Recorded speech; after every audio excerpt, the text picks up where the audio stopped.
lagi dengan siapa ya? Sebelumnya perkenalkan, nama saya Putri. Sekarang saya siswa kelas 11. Oke, sekarang Putri siswa kelas 11 ya. Sebelumnya udah pernah melakukan sesi konseling? Belum, ini pertama kalinya. Pertama kali. Oke, baik. Jadi dalam konseling itu ada beberapa asas yang mana Putri nanti dapat pahami. Yang pertama itu ada asas kesukarelaan. Apakah Putri sukarela datang ke sini? Ya, sekarang. Kemudian ada asas kerahasiaan yang mana nanti setiap apapun yang Putri ingin sampaikan ataupun ingin Putri bicarakan itu bersifat rahasia dan hanya saya dan Putri yang tahu. Kemudian ada asas kemandirian yang mana nantinya setiap permasalahan ataupun yang ingin Putri sampaikan dan setiap langkah yang ingin Putri lakukan itu balik lagi ke Putri dengan adanya kemandirian dan juga ada asas yang namanya keterbukaan. Jadi setiap permasalahan ataupun hal-hal yang ingin Putri sampaikan pada saya, sampaikan saja, karena di dalam konseling ini juga ada asas yang rahasia tadi, yang mana setiap nanti yang Putri ceritakan itu juga bersifat rahasia dan juga hanya Putri dan saya yang tahu. Apakah dapat dipahami? Ya, bisa dipahami, Bu. Oke, baik. Jadi bagaimana keadaan Anda hari ini? Akhir-akhir ini saya lagi ngerasa kurang baik, Bu. Kurang baik kenapa tuh Putri? Karena susah banget ngatur jadwal antara OSIS sama waktu belajar. Susah ngatur waktu OSIS dan waktu belajar. Oke, baik. Emang biasanya sehari-harinya Putri kalau misalnya dalam mengerjakan tugas nih dalam belajar dan juga OSIS itu bagaimana? Biasanya kan kalau OSIS eventnya nggak tiap bulan ya, Bu. Tapi kalau dalam sekali event tuh kayak bisa pulangnya sore banget atau bahkan malam. Terus saya juga kebetulan sekretaris OSIS, jadi saya harus proposal, terus ngerevisi proposal, dan itu kan nggak bisa di sekolah aja, di rumah pasti ngerjain itu juga. Dan saya juga kebetulan lagi banyak PR karena semester 2, jadinya kadang tuh ada PR yang aku pegang dan nilai ujian saya juga turun gara-gara fokus di OSIS itu. Oke, dapat saya pahami kalau misalnya kita mengikuti suatu kegiatan dan juga ada tugas-tugas itu memang pasti di salah satu diantaranya ada ketertundaan atau keterlambatan dalam mengerjakannya ya. Nah, akhir-akhir ini yang ingin Putri lakukan nih kalau misalnya saat ini tugas terdekat yang ingin Putri lakukan dengan adanya bebarengan event OSIS gitu ya, dan juga tugas. Nah, tugas-tugas yang akhir ini ingin Putri lakukan itu tugas apa? Kebetulan saya biasanya habis ada ujian tulis itu ada ujian praktek. Nah, habis ada ujian praktek itu kan ada kelas meeting. Nah, itu kayak ujian praktek itu pasti kayak keburu-buru gitu karena ada event OSIS juga yang harus diurusin kan. Jadinya saya bingung bagi waktunya di situ. Jadi sekarang tugas yang dekat-dekat ini adalah ujian praktek. Nah, gimana tuh Putri cara bagi waktunya antara OSIS dan juga ujian prakteknya? Biasanya kalau misalnya pagi kan saya sekolah sampai jam 12 itu saya fokus ngerjain ujian praktek. Tapi setelah itu saya harus event OSIS lagi, dan ujian praktek itu kan terkadang ada kelompok gitu. Nah, kebetulan yang lagi terdekat ini tuh yang kelompok, dan itu nggak bisa selesai satu hari aja karena ujian prakteknya lumayan ribet, jadinya susah bagi waktunya. Oke, jadi kayak susah bagi waktu ya. Tapi Putri suka bikin jadwal? Kebetulan suka, tapi dari jadwal itu ya nggak semua bisa terlaksana dalam sehari penuh.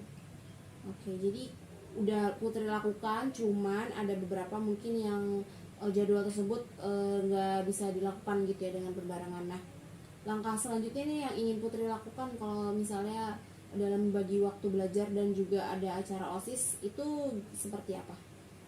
Ya pengennya sih kalau misalnya siang gitu itu fokus belajar di sekolah, terus pulang itu OSIS, mungkin sampai jam 4, terus abis itu lanjut istirahat dan lanjut belajar buat persiapan ujian, terus belajar buat materi kelas 11 gitu. Tapi kan kenyataannya kalau event OSIS itu kan nggak bisa selesai di sekolah, tapi di rumah pasti dikerjain juga gitu, jadi agak kesulitan sih. Oke, jadi dalam kesehariannya juga ada kesulitan ya.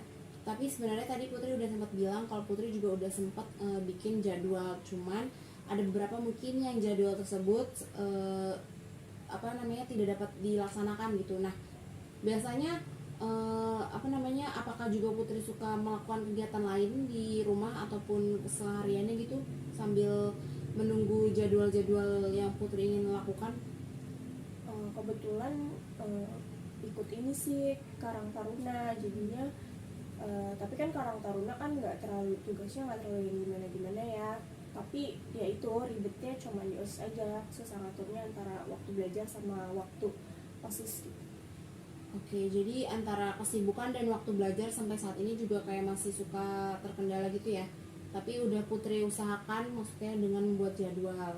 Nah, langkah apa lagi yang ingin Putri ini lakukan nih supaya nantinya tugas-tugasnya itu tidak terkendala? Pengennya sih balance gitu, jadi OSIS tuh ya udah dikerja di sekolah aja gitu, di rumah sisa buat belajar sama fokus belajar lah, udah nggak ada gangguan tugas OSIS lagi gitu.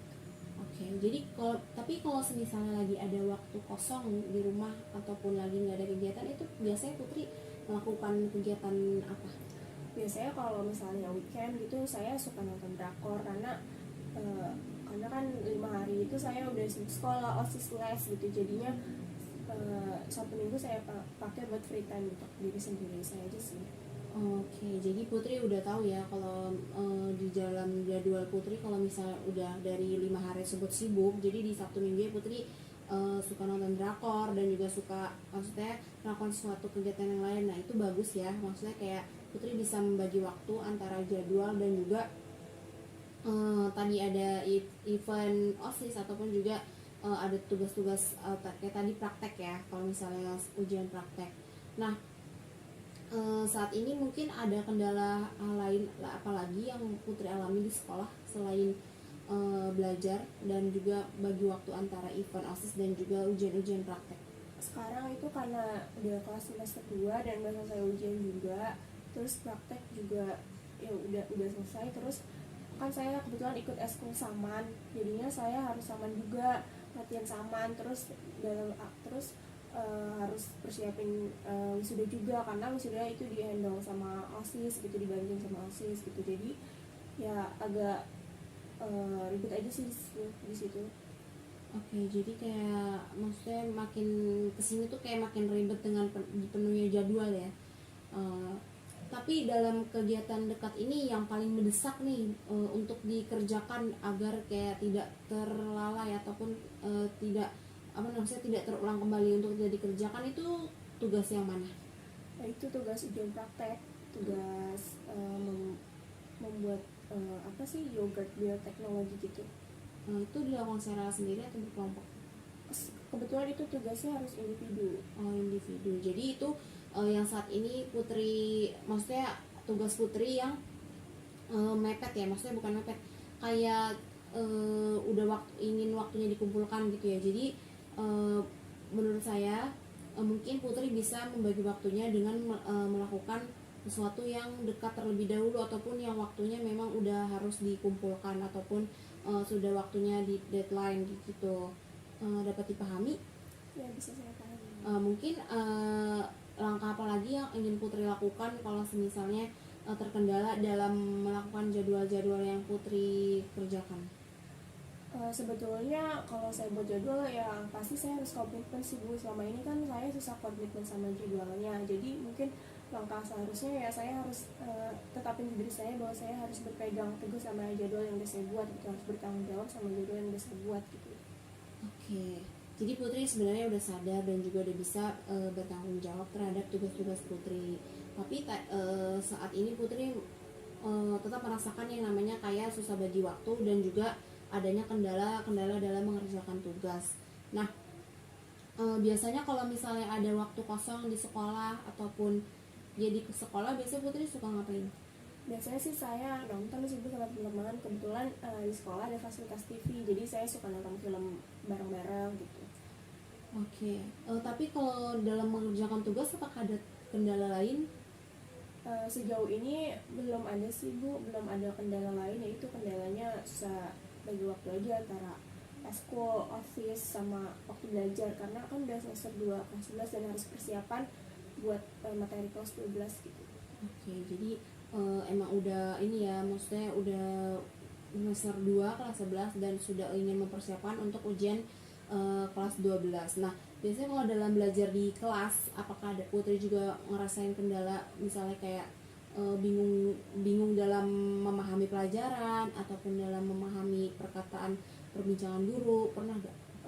Jujur sering sih Bu, karena apalagi matematika ya, karena saya orangnya gak suka hitung-hitungan dan itu struggle banget, jadi saya benar-benar harus fokus, tapi sayangnya saya tuh susah fokus itu, jadi paling bisa cuma 20 menit doang, dan lebihnya saya ya main-main lah, coret-coret atau gitu, karena saya benar-benar kayak gak suka banget sama hitung-hitungan gitu.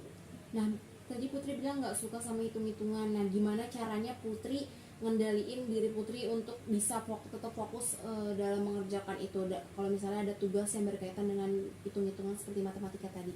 Ya saya mikirin nilai sih Bu, karena kemudian matematika kan termasuk pelajaran penting ya, dan saya orangnya yang tipe harus rapor tuh bagus gitu, jadi saya ya mau nggak mau harus belajar, walaupun di sekolah nggak fokus tapi di rumah tetap saya ulangi lagi pelajarannya gitu Bu. Kalau misalnya ada dapat saya pahami yang tadi Putri misalnya tadi kalau misalnya bingung dalam mengerjakan, pasti Putri juga komitmen untuk tetap belajar dan berusaha untuk mengerjakannya. Nah, tapi ada juga hal lain nggak kalau misalnya Putri bingung ataupun Putri merasakan kesusahan, suka menanya dengan teman ataupun guru? Saya lebih prefer nanya ke teman sih Bu, karena kalau nanya ke guru kadangnya sayanya malu gitu, kayak suka deg-degan gitu kalau nanya ke guru, takut tidak direspon dengan baik gitu, jadi saya takut nggak paham juga sama penjelasan gurunya, jadi saya lebih baik nanya ke teman yang emang dia udah paham dan kebetulan pintar di bidang itu gitu, jadi lebih masuk ke otak saya. Oke, langkah apa yang Putri lakukan ke depannya untuk tetap bisa membagi waktu dan juga memahami pelajaran tadi pelajaran matematika, dan juga yang mana hal-hal yang waktu dekat saat ini adalah ujian praktek. Nah, langkah apa yang ingin Putri lakukan saat ini? Ya itu sih Bu, saya ya harus komitmen, karena itu kan salah satu kewajiban saya sebagai pelajar ya, jadi saya harus menyelesaikannya dengan baik, walaupun saya terkendala, tapi kan saya harus bisa menyelesaikan itu, saya harus bertanggung jawab sama tugas yang telah diberikan oleh guru saya gitu. Oke, baik. Jadi tadi Putri sudah menyampaikan kepada saya bahwa Putri terkendala dalam mengatur jadwal dan juga membagi waktu antara event OSIS, tugas praktik, dan juga ada kesulitan yang mana dalam memahami pelajaran matematika ya. Nah, gimana nih yang ingin Putri lakukan ke depannya kalau misalnya ada suatu dari kegiatan tersebut itu bentrok dengan semuanya? Apakah yang ingin Putri lakukan?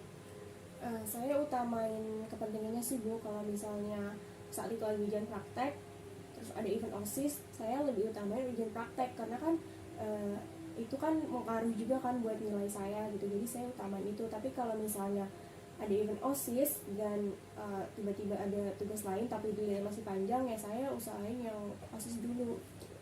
Oke. Tapi adakah alasan Putri kenapa ingin mengikuti OSIS? Ingin menambah relasi sih Bu, sama menambah pengalaman, dan di OSIS itu kan kita jadi bisa berkembang dan lebih dikenal sama teman-teman, terus sama kenal juga sama guru-guru gitu. Jadi sebelum Putri mengikuti OSIS, apakah Putri sudah berpikir nih kalau misalnya nanti ada beberapa mungkin pelajaran ataupun kegiatan yang mungkin bentrok, apakah Putri sudah memikir sampai ke sana? Jadi saya waktu itu belum mikir sampai situ sih Bu, karena kan saya mikirnya kayak saya masuk OSIS untuk membangun personal branding, terus untuk menambah relasi gitu. Jadi saya belum kepikiran kayak ternyata tuh OSIS bisa bentrok juga sama tugas-tugas yang dikasih guru gitu. Kirain saya tuh guru bakal mengerti gitu loh Bu, kalau misalnya kalau kita lagi ada event OSIS ya udah berarti pilihannya dipanjangin buat anak OSIS gitu, tapi ternyata enggak gitu. Sama aja gitu ya.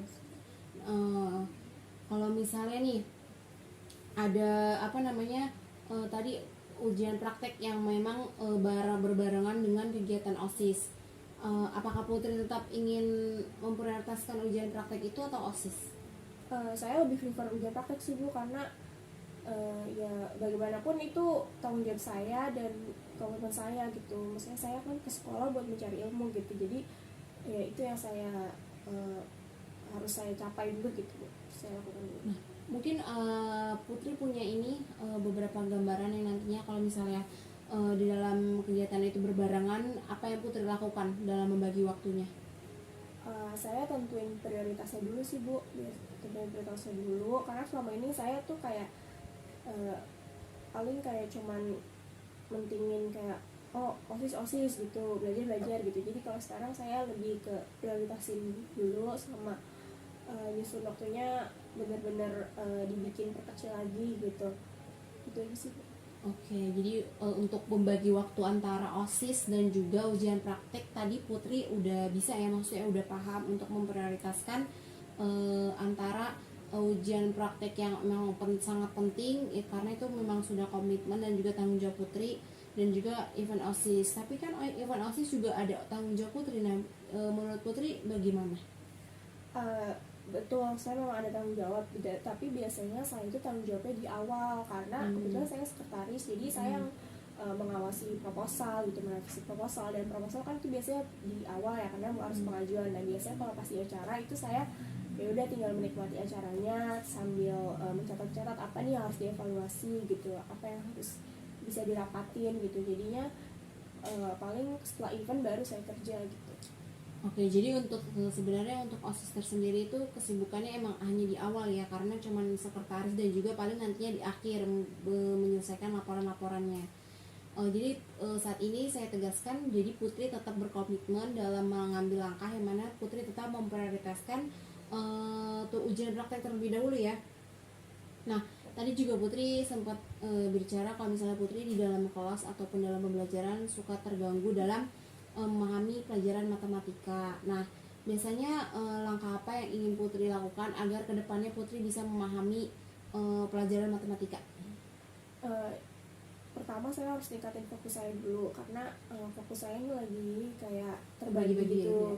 Jadi saya harus benar fokus saya dulu. Abis itu saya sebenarnya kurang suka ya, maksudnya kalau belajar MTK sama guru saya gitu karena bahasanya kadang sulit dipahami gitu.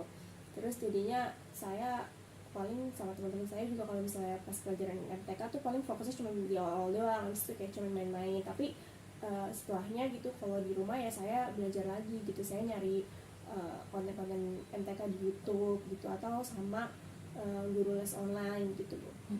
Jadi tadi Putri sempat bilang kalau misalnya dengan menonton YouTube Putri jadi lebih paham ya ketimbang ketika guru menjelaskan di kelas. Nah, kalau misalnya ada beberapa kesulitan di dalam pelajaran matematika, apakah Putri selalu dengan mencari tahu ataupun belajar dari sumber-sumber seperti itu tadi? Enggak juga sih Bu, saya biasanya ya nanya ke teman yang emang udah pintar matematika gitu, dan dia juga ngejelasinnya bahasa teman gitu kan, jadi lebih bisa dipahami gitu. Jadi saya nggak selalu ngeliat YouTube juga, tapi saya juga nanya ke teman saya gitu. Oke, jadi sebenarnya Putri udah paham ya kalau misalnya ada beberapa kendala dalam mengerjakan matematika ataupun tugas yang Putri nggak pahami, Putri juga udah bisa nanyakan ke teman gitu ya. Nah, dari 3 permasalahan yang tadi dari tadi Putri sampaikan itu kan ada keterkendalaan waktu dalam membagi waktu antara event OSIS, ujian praktek, dan juga tadi ada kesulitan dalam pelajaran matematika. Nah, dari 3 permasalahan ini nih dalam diri Putri, sebenarnya menurut Putri yang membuat saat ini Putri merasa terganggu kesehariannya itu apa? Yang paling besar dalam mengganggu kegiatan sehari-harinya? Yang paling mengganggu sih OSIS ya Bu, karena kan itu kayak ngejalanin event kan persiapannya harus 2 minggu sebelumnya ya, jadi tugas-tugas kadang terhambat gitu. Terus tugas-tugas terhambat tapi deadline-nya tuh cepat, tapi bentrok juga sama rapat OSIS gitu, apalagi rapat OSIS kan nggak sebentar gitu, pasti dari pulang sekolah sampai sore atau sampai malam gitu, terus belum persiapan acaranya gitu. Jadi banyak tugas yang harus dikerjain buru-buru gitu, jadinya tugasnya nggak maksimal. Tapi apakah Putri sadar kalau misalnya ikut OSIS pastinya nanti dapat mengganggu kegiatan hal lain nih yang tadi Putri di awal juga sudah ceritakan, itu dapat mengganggu, dan sebenarnya juga Putri belum mengetahui Tapi apakah saat ini Putri tetap ingin menjalankan komitmen untuk menjalankan OSIS dan juga dibarengi dengan kegiatan-kegiatan Putri lainnya? Iya Bu, saya jalani karena kan itu tanggung jawab saya dari awal udah memilih masuk OSIS, dan itu resiko yang harus saya tanggung gitu, walaupun pada awalnya saya nggak tahu ternyata cukup mengganggu juga gitu sama akademik saya gitu. Jadi ya sampai lepas jabatan saya tetap harus tanggung jawab sama tugas saya gitu. Ya, jadi dapat saya ambil ini ya, kalau sebenarnya Putri sudah sadar dengan apa yang Putri lakukan, yang mana Putri tetap komitmen dan juga tetap menjalankan tugas dan bertanggung jawab dan menjalankan OSIS. Nah, mungkin ada hal-hal lain yang ingin Putri buat ataupun Putri kerjakan yang mana nantinya tidak membuat Putri merasa terganggu kegiatan sehari-harinya, seperti tadi kegiatan OSIS, terus kegiatan mendekati kalau misalnya sedang ada ujian praktek, dan juga ketergangguan dalam belajar pada pelajaran matematika. Nah, hal apa yang ingin Putri lakukan saat ini yang terdekat untuk menjadikan Putri jadi lebih baik agar tidak merasa keseharian-hariannya itu terganggu? Membuat jadwal sih Bu, jadi dibagi berdasarkan prioritas, karena selama ini saya buat jadwal ya udah saya buat jadwal aja gitu, saya nggak mikirin prioritasnya mana yang lebih dekat, mana yang lebih panjang. Tapi setelah saya tahu kalau ternyata ada dapat dikategorikan berdasarkan prioritas, jadi saya sekarang ngelakuin itu berdasarkan prioritas gitu. Oke, jadi sebenarnya langkah yang Putri tadi bilang ke saya itu udah bagus banget ya, kalau misalnya bikin to-do list dan juga kayak bikin jadwal yang mana Putri dapat lakukan dan juga dapat Putri prioritaskan. Nah, kemudian apa hal lain apa yang ingin Putri lakukan kembali juga kalau misalnya dalam kegiatan ketiganya ini tidak dapat dilaksanakan dalam membagi waktunya? Saya akan mencoba berbicara ke guru saya sih, meminta bantuan apakah tugas ini untuk deadline saya bisa dimundurkan sedikit, karena kebetulan ada saya harus mengurus event sekolah gitu. Jadi saya meminta keringanan gitu kepada guru saya. Oke, jadi sebenarnya yang dapat saya simpulkan ataupun saya dapat ambil dari tadi permasalahan yang Putri sampaikan, kalau Putri sebenarnya sudah bisa dalam membagi waktu dengan membuat jadwal dan juga to-do list, dan juga bisa memprioritaskan antara event OSIS, kemudian adanya ujian praktek, kemudian juga misalnya nggak bisa memahami pembelajaran matematika. Nah, itu sebenarnya sudah bagus dan baik banget. Nah, tapi sebenarnya juga kita perlu loh yang namanya kayak dalam kegiatan sehari-hari itu ada satu waktu yang mana kita dapat mengosongkan waktu untuk diri kita sendiri. Nah, biasanya Putri adakah yang ingin Putri lakukan kalau misalnya Putri ada waktu kosong nih? Putri biasanya ingin melakukan apa? Biasanya saya kalau ada waktu kosong saya ya biasa nonton drakor gitu, atau saya biasanya kalau ada waktu kosong belajar bahasa Inggris gitu. Jadi suka nonton drakor dan juga belajar bahasa Inggris ya. Oke, itu sebenarnya udah keren dan bagus banget. Di sela-sela kesibukan Putri juga udah bisa membagi-bagi waktu antara tadi adanya OSIS, terus juga belajar, kemudian tadi juga ingin menambah belajar bahasa baru, bahasa Inggris gitu ya. Nah, kemudian langkah ke depan apa lagi yang ingin Putri lakukan dari ketiga permasalahan Putri yang tadi sampaikan kepada saya? Semisal ada sewaktu-waktu dari ketiga tersebut itu tidak dapat Putri laksanakan dengan baik gitu. Ya, yang pertama saya pastinya minta berbicara dengan guru saya, diskusi dengan guru saya bahwa meminta keringanan dengan tugas saya gitu, karena saya kan kontribusi juga buat sekolah gitu, menyukseskan event sekolah. Jadi ya saya bakal berusaha buat minta keringanan gitu, buat dikasih deadline lebih panjang dari teman-teman yang lain gitu. Oke, semisal dari Putri yang tadi minta deadline ke guru untuk diminta lebih panjang dan itu tidak dapat tidak dapat dilaksanakan oleh guru tersebut, bagaimana? Karena kan kita tahu ya, setiap manusia itu pasti berbeda-beda sifat dan perilakunya, dan mungkin ada beberapa guru yang bakal mengizinkan deadline itu diperpanjang, dan juga ada guru yang emang waktunya ingin di hari tersebut. Nah, itu bagaimana? Ya, pertama pasti saya bakal bilang dulu ke pembina saya gitu, bahwa ada tugas yang harus dikerjakan dengan sesuai deadline gitu.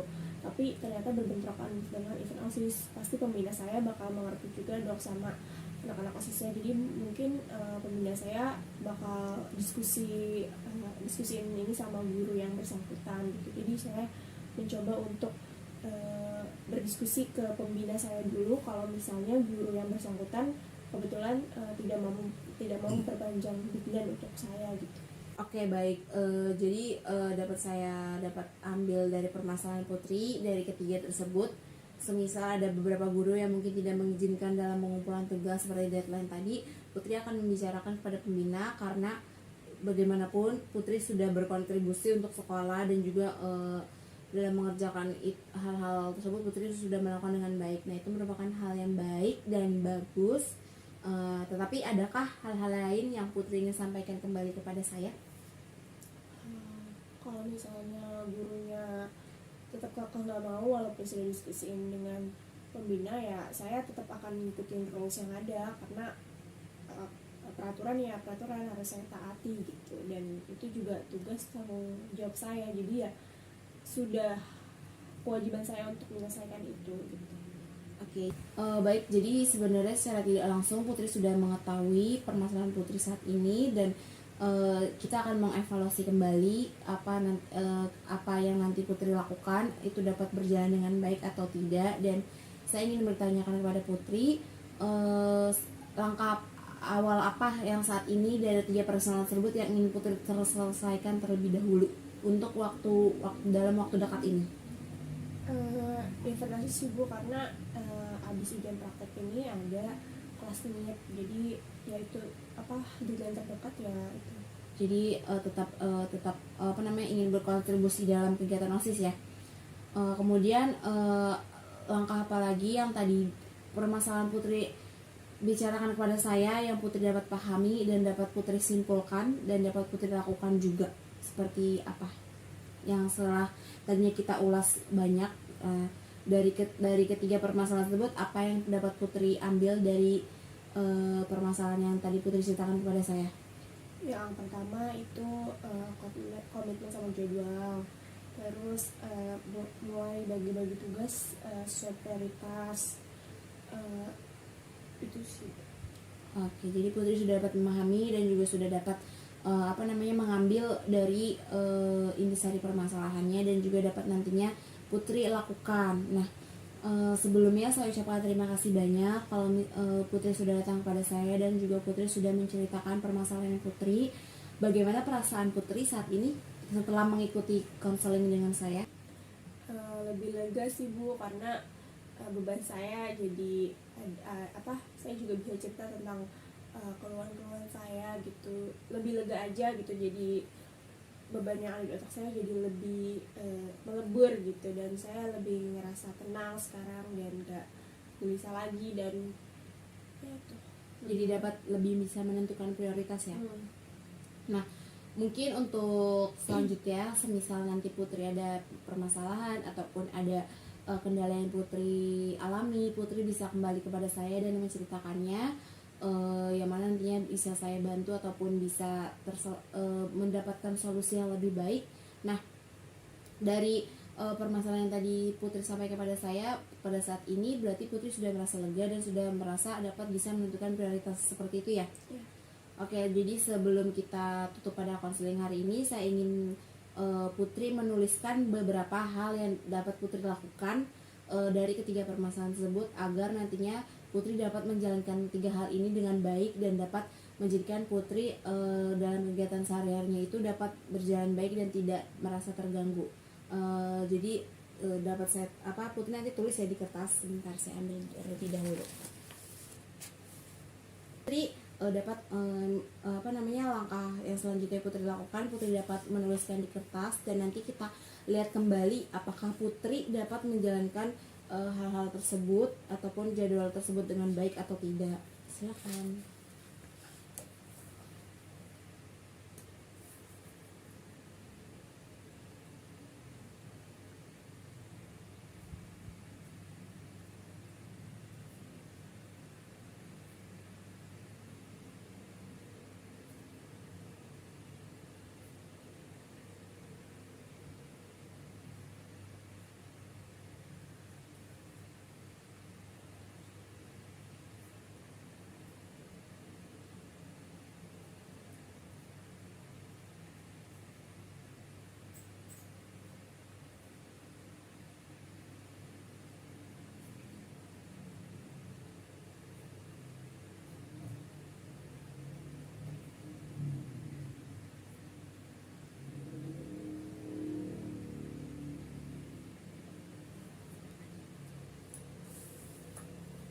Oke, jadi Putri sudah dapat membuat to-do list dan juga berkomitmen pada jadwal yang nantinya sudah dibuat, dan juga semisal ada kesulitan dalam memahami pelajaran, Putri dapat meminta bantuan guru ataupun teman. Oke, jadi pada sesi konseling hari ini kita sudahi dan kita cukupi. Semoga pada kegiatan konseling ini dapat bermanfaat dan juga nantinya dapat membuat Putri menjadi lebih baik ke depannya, dan juga dapat bisa dalam memprioritaskan sesuatu. Mungkin kurang lebihnya mohon maaf. Apakah ada yang Putri ingin sampaikan kepada saya kesan dan pesannya setelah mengikuti sesi konseling pada hari ini? Tentu ada. Sebelumnya terima kasih kepada Ibu yang telah bersedia mendengarkan curahan hati saya, curahan hati anak SMA. Saya jadi ngerasa lebih tenang dan lebih ngerasa ditenangin gitu karena mengikuti sesi konseling ini, dan beban saya jadi lebih berkurang dan saya jadi merasa lebih lega dan lebih enjoy ketika nanti melaksanakan tugas-tugas tersebut gitu. Oke, baik.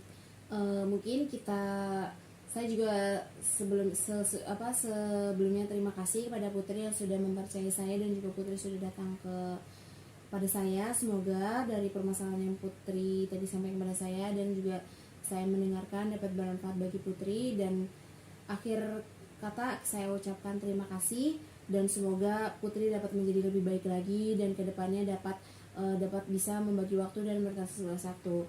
Mungkin pada sesi konseling ini kita akhiri, kurang lebihnya mohon maaf. Wassalamualaikum warahmatullahi wabarakatuh. Waalaikumsalam. Terima kasih, Bu.